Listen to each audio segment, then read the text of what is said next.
क्या आपने कभी सोचा है कि राधा जी ने श्री कृष्ण से विवाह करने से इनकार क्यों किया था? इस वीडियो में हम उस रहस्य से पर्दा उठाएंगे जो प्रेम, त्याग और भक्ति की गहराइयों में छिपा है। यह सिर्फ प्रेम की कहानी नहीं, बल्कि जल, वायु और धरती जैसे तत्वों का गहरा संदेश भी समेटे हुए है।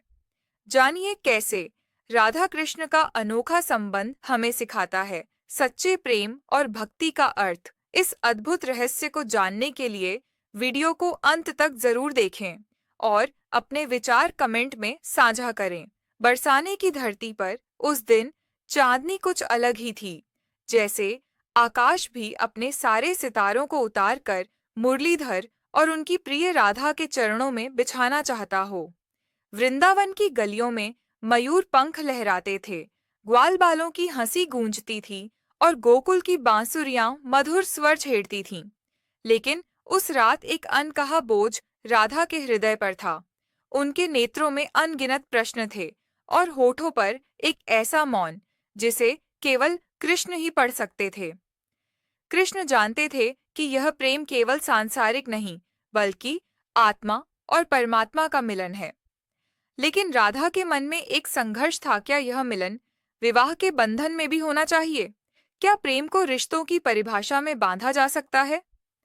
बरसों से वह सोचती रही थीं, परंतु उस रात उनका मौन उत्तर बनने वाला था। राधा ने धीरे से कहा, श्याम, जब भी तुम्हारी बांसुरी बजती है, मेरा हृदय उसी स्वर में खो जाता है। मैं स्वयं को भूल जाती हूँ। मुझे लगता है मेरा अस्तित्व केवल तुम्हारे नाम में है। लेकिन जब गांव की स्त्रियां मुझसे पूछती हैं कि क्या मैं तुम्हारी पत्नी बनूंगी, तो मेरे हृदय में एक कांटा चुभ जाता है। क्या हमारा प्रेम विवाह की डोर से बंध सकता है? कृष्ण ने मंद मुस्कान के साथ राधा की ओर देखा। उनकी आंखों में एक गहरा रहस्य झलक रहा था। उन्होंने उत्तर दिया, प्रिय, संसार प्रेम को समझता ही नहीं। वे विवाह को ही सबसे बड़ा बंधन मानते हैं। लेकिन मैं और तुम, हम इस जगत के बंधनों से परे हैं। हमारा प्रेम न जन्म से बंधा है, न मृत्यु से मिटेगा। हम नदी और सागर की तरह हैं, मिलते भी हैं, बिछड़ते भी हैं, परंतु कभी अलग नहीं होते। राधा ने सिर झुका लिया। आंसुओं की दो बूंदें उनके गालों पर लुढ़क आईं। उन्होंने कांपती आवाज में कहा, श्याम, मैं जानती हूँ कि तुम इस पृथ्वी पर केवल मेरे लिए नहीं आए हो। तुम्हारा मार्ग बहुत विशाल है। तुम संपूर्ण जगत के लिए आए हो। तुम्हारी बांसुरी केवल मुझे नहीं बुलाती, वह हर आत्मा को अपने परमात्मा की ओर खींचती है। अगर मैं तुमसे विवाह कर लूं, तो तुम्हारा संबंध केवल मुझ तक सीमित हो जाएगा और तुम्हें तो इस जगत के हर जीव से प्रेम करना है। कृष्ण मौन हो गए। उनकी आंखें भीग उठीं। यह वही सत्य था जिसे वह स्वयं जानते थे, लेकिन राधा के मुख से सुनना उनके लिए किसी चिर स्मृति की तरह था। बरसाने के आंगन में अचानक तेज हवा चलने लगी। तुलसी के पौधे झूम उठे और दीपक की लौ कांपने लगी, मानो प्रकृति भी इस संवाद को सुन रही हो। राधा ने कृष्ण के चरण पकड़ लिए और बोली, मुझे पत्नी नहीं बनना है, मुझे तुम्हारी अनंत भक्ति का प्रतीक बनना है। संसार मुझे तुम्हारी अर्धांगिनी कहे या नहीं, लेकिन मेरी आत्मा तुम्हारे साथ ही रहेगी। अगर मैं विवाह करती हूँ, तो यह प्रेम बंधन में बदल जाएगा और लोग इसे स्वार्थ समझेंगे।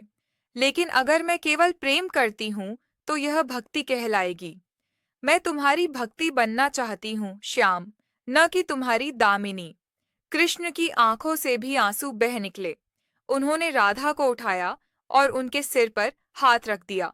बोले, राधे, तुमने वह रहस्य कह दिया जिसे यह जगत हजारों वर्षों तक नहीं समझ पाएगा। प्रेम का सबसे ऊंचा रूप त्याग है और तुमने वही चुन लिया। उस रात वृंदावन के हर वृक्ष, हर पत्ते, हर बूंद ने राधा की प्रतिज्ञा सुनी।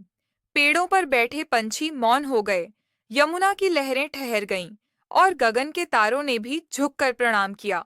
लेकिन इस रहस्य के पीछे एक और गहरी कथा छिपी थी। राधा जानती थी कि कृष्ण का जीवन युद्धों और धर्म स्थापनाओं से भरा होगा।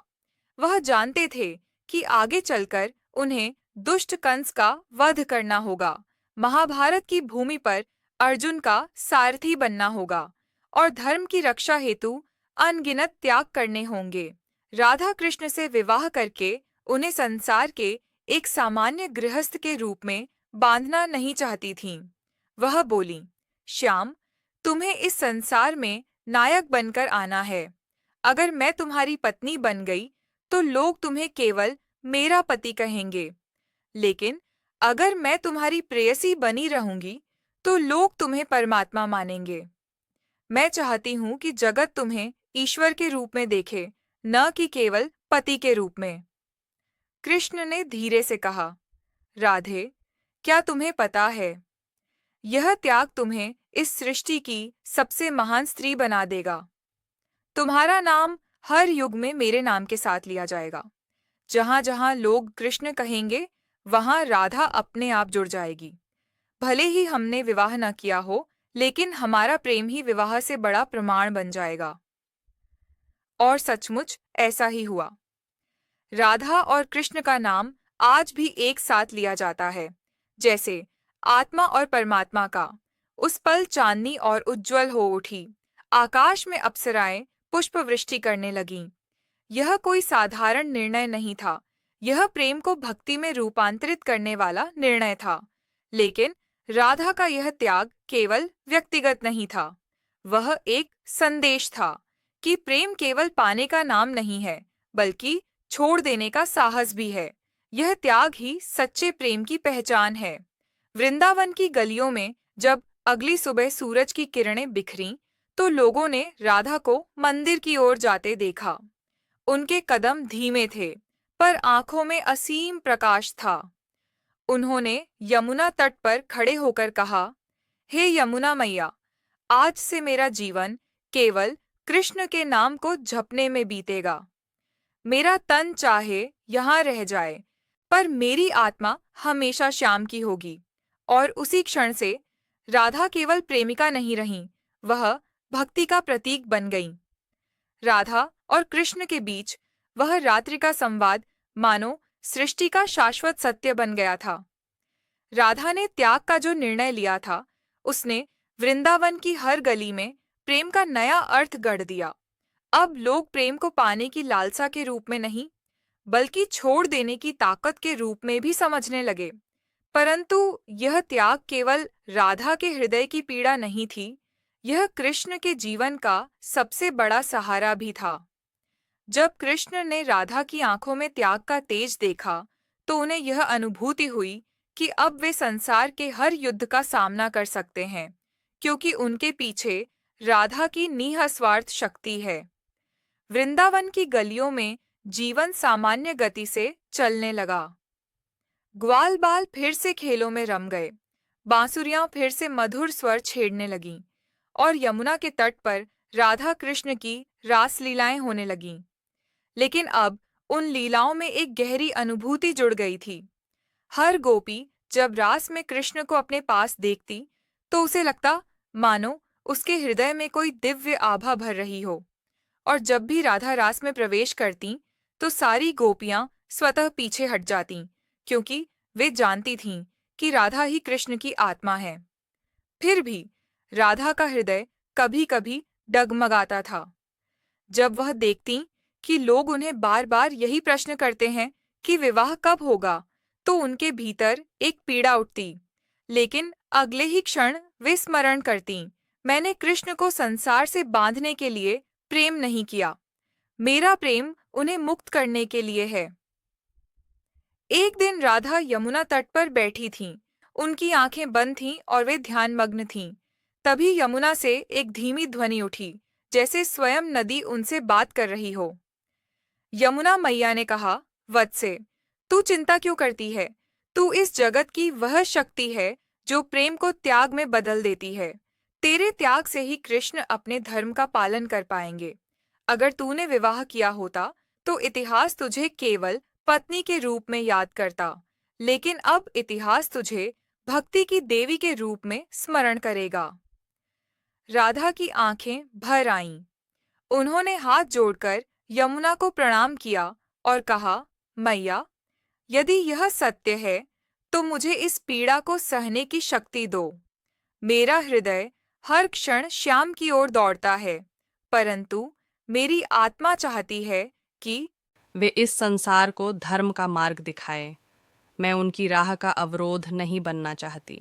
उधर कृष्ण भी गोकुल और मथुरा के बीच अपनी लीलाओं में व्यस्त थे। जब भी वे मुरली बजाते तो राधा की आत्मा उसमें विलीन हो जाती। लेकिन कृष्ण के मन में भी एक पीड़ा थी। वे जानते थे कि एक दिन उन्हें वृंदावन छोड़ना होगा, अत्याचार को समाप्त करना होगा, और उस दिन जब वे वृंदावन से प्रस्थान करेंगे तब राधा के त्याग की वास्तविक परीक्षा होगी। समय बीतता गया। एक दिन नंद बाबा के आंगन में संदेश आया कि कंस ने अखाड़े में 2 मल्लों, चाणूर और मुष्टिक को कृष्ण और बलराम से युद्ध करने के लिए बुलाया है। यह सुनकर सारा गोकुल स्तब्ध रह गया, लेकिन कृष्ण ने मुस्कुराकर कहा, पिताजी, यह वही समय है जिसका मुझे इंतजार था। अब मुझे मथुरा जाना ही होगा। राधा यह सुनकर कांप उठीं। उनकी आंखों में आंसू भर आए। वे जानती थीं कि यह वही पल है जब कृष्ण और उनके बीच दूरी बढ़ जाएगी। वे कृष्ण के पास दौड़ीं और बोलीं, श्याम, क्या यह सच है? क्या तुम हमें छोड़कर मथुरा जाओगे? कृष्ण ने राधा का हाथ थाम कर कहा, राधे, यह संसार का नियम है। हर आत्मा का एक धर्म होता है। मेरा धर्म है अत्याचार का अंत करना, और तुम्हारा धर्म है मुझे शक्ति देना। यह विदाई केवल शरीर की होगी, आत्मा की नहीं। राधा ने गहरी सांस ली। उनके होठों से केवल इतना निकला, श्याम, जाओ, लेकिन याद रखना, जब भी तुम्हें थकान लगे, जब भी तुम्हारा मन उदास हो, तो मुरली बजाना। वह स्वर मुझ तक पहुंचेगा और मैं दूर से ही तुम्हें शक्ति दूंगी।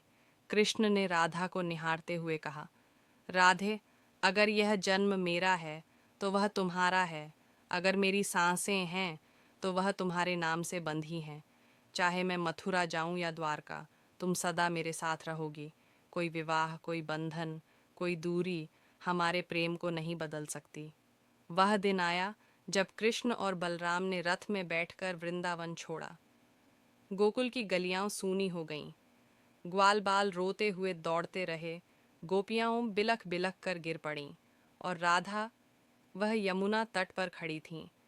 उनकी आंखों से आंसुओं की धारा बह रही थी, पर होठों पर मुस्कान थी। उन्होंने हाथ जोड़कर कृष्ण को प्रणाम किया और धीरे से कहा, जाओ श्याम, तुम्हारा मार्ग धर्म का मार्ग है। मैं तुम्हारी प्रतीक्षा करूंगी, पर तुम लौटो या न लौटो, मेरे हृदय में तुम सदा जीवित रहोगे। उस विदाई के बाद राधा ने कभी वृंदावन नहीं छोड़ा। वे वहीं रहीं, कृष्ण की स्मृति में डूबी रहीं। गांव की स्त्रियां अक्सर उनसे पूछतीं, राधे, तुम्हें दुख नहीं होता कि श्याम तुम्हें छोड़ गए? तब राधा केवल मुस्करा देती और कहती, श्याम मुझे छोड़कर कहाँ गए हैं? वे तो हर हवा के झोंके में, हर बांसुरी की धुन में, हर यमुना की लहर में मेरे साथ हैं। उन्हें पाने के लिए मुझे विवाह की डोर की जरूरत नहीं। वे मेरे भीतर हैं और मैं उनके भीतर। धीरे धीरे राधा एक अलौकिक रूप लेती गईं। उनका प्रेम भक्ति में और भक्ति त्याग में बदल गया।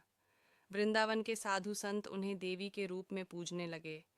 जब भी कोई उनसे कृष्ण के विषय में पूछता, वे यही कहती, कृष्ण केवल मेरे नहीं हैं, वे इस संसार के हर जीव के हैं।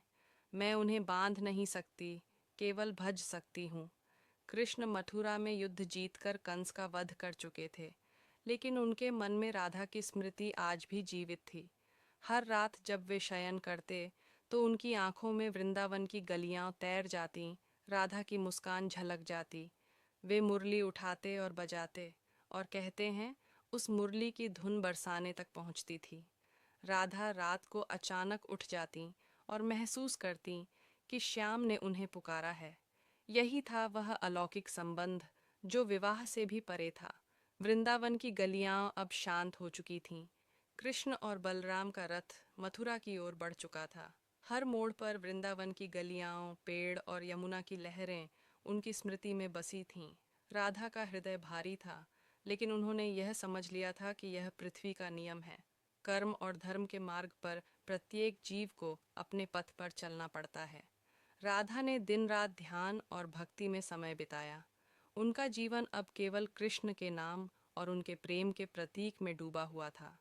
गांव की महिलाएं और साधु संत उनके पास आते, उनके त्याग और भक्ति की कथा सुनते और स्वयं प्रेरणा लेते। राधा की आत्मा अब केवल व्यक्तिगत प्रेम की नहीं, बल्कि पूरे संसार के प्रेम और भक्ति की प्रतीक बन गई थी। उधर मथुरा में कृष्ण ने रुक्मिणी विवाह के बंधन में बंधकर सामाजिक और धार्मिक कर्तव्यों को निभाया। रुक्मिणी एक आदर्श पत्नी थीं, जो कृष्ण के कर्मों और धर्म की पूरी समझ रखती थीं। लेकिन कृष्ण के हृदय में वृंदावन और राधा की स्मृति सदा जीवित रही। उनका प्रेम न केवल व्यक्तिगत था, बल्कि आध्यात्मिक रूप से साकार हो चुका था। कृष्ण का जीवन अब धर्म, न्याय और प्रेम का संगम बन गया।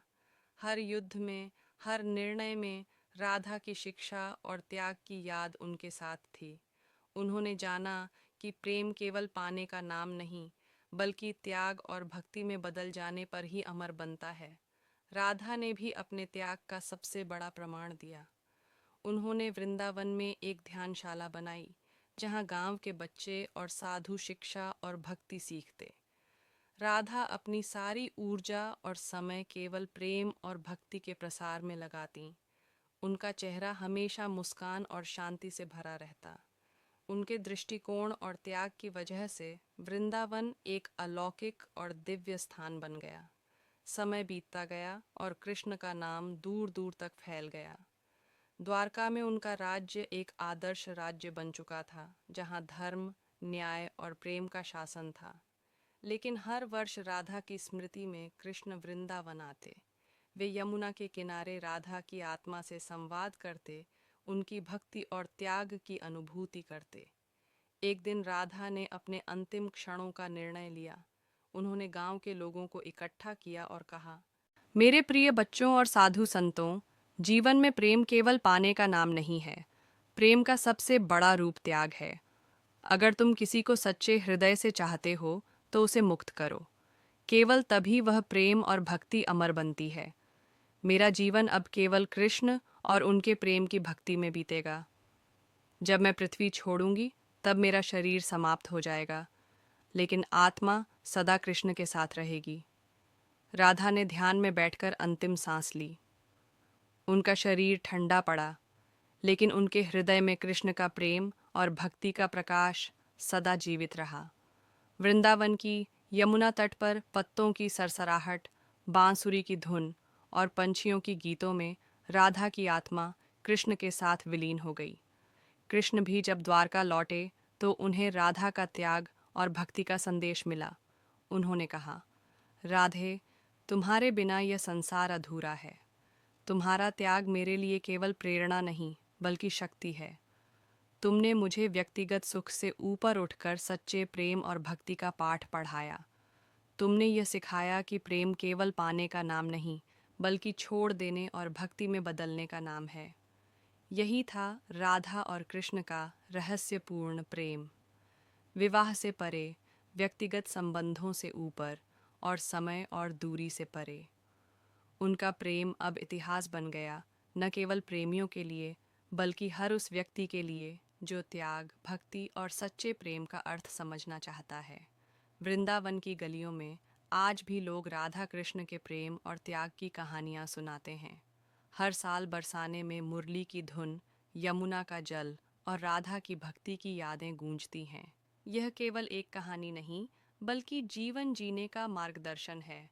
प्रेम का सबसे बड़ा रूप त्याग और भक्ति में बदल जाता है।